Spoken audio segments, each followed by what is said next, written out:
ভারতের নতুন সরকারের শপথ গ্রহণ অনুষ্ঠানে যোগ দিতে নয়াদিল্লি পৌঁছেছে প্রধানমন্ত্রী শেখ হাসিনা।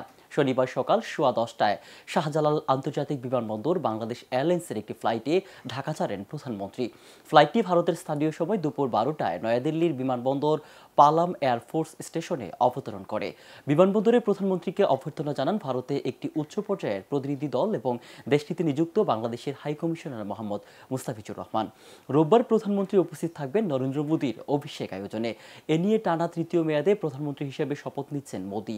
অনুষ্ঠানে যোগদান শেষে দুই দেশের প্রধানমন্ত্রীর মধ্যে একান্ত বৈঠক অনুষ্ঠিত হবে। এরপর ভারতীয় প্রেসিডেন্টের আয়োজিত নৈশভোজে অংশ নেবেন শেখ হাসিনা। এছাড়া সফরকালে বিভিন্ন দাপ্তরিক কর্মসম্পাদন এবং রাষ্ট্রীয় কর্মসূচিতে অংশ নেবেন শেখ হাসিনা।